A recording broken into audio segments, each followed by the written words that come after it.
आज जकियास में जो रात को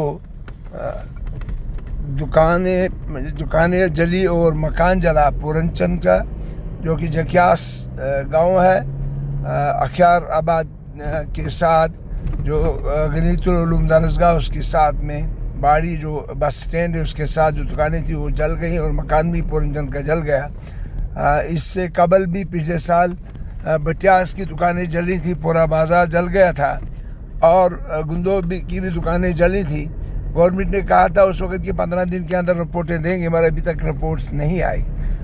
कल जिस वक्त ये दुकानें जली और मकान जला पूरनचंद जी का, तो उस वक्त फायर ब्रिगेड के लिए कहा गया। फायर ब्रिगेड नीचे से आई और बटियास से ऊपर जा न सकी, जब क्योंकि रोड ख़राब थी, रोड में मलबा जगह जगह डाला हुआ है और कटिंग करके सारा मलबा ज़मीन वहीं सड़क पे ही है।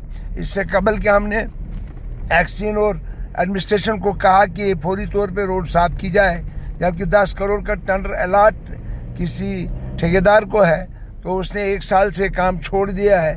3 बार नोटिसें भी दी गई एक्सिन के कहने के मुताबिक, मगर अभी तक उसको नहीं काम कर रहा और नहीं उसका टेंडर कैंसिल किया जा रहा है, जबकि उसी की वजह से दुकानें बच न सकी, क्योंकि फायर ब्रिगेड जो है ऊपर बाड़ी तक नहीं पहुंच सकी।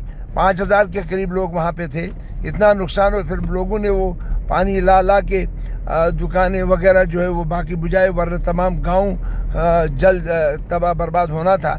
इससे मेरी गुजारिश है कि एक तो बटियास और गुंदो की रिपोर्ट पेश की जाए और इस मामले की जो ये दुकानें और मकान जल गया इसका तकमीला लगभग करोड़ों में है, ये फौरी तौर पे इनको मुआवजा दिया जाए और इसके साथ साथ इंक्वायरी की जाए कि ये जली और किस तरह, जबकि बिजली भी वहाँ पे नहीं थी, कोई सुविधा कोई भी सिस्टम नहीं था कि जिससे दुकानें जल सकती हैं या मकान जल सकता था। लिहाजा इंक्वायरी की जाए और एडमिनिस्ट्रेशन अभी तक कोई नहीं पहुँचा, तहसीलदार तक नहीं पहुँचा, डीसी तक नहीं पहुँचा। आज लोगों ने वहाँ सुबह से अभी हड़ताल रखी है, रोड बंद किया बलेसा का।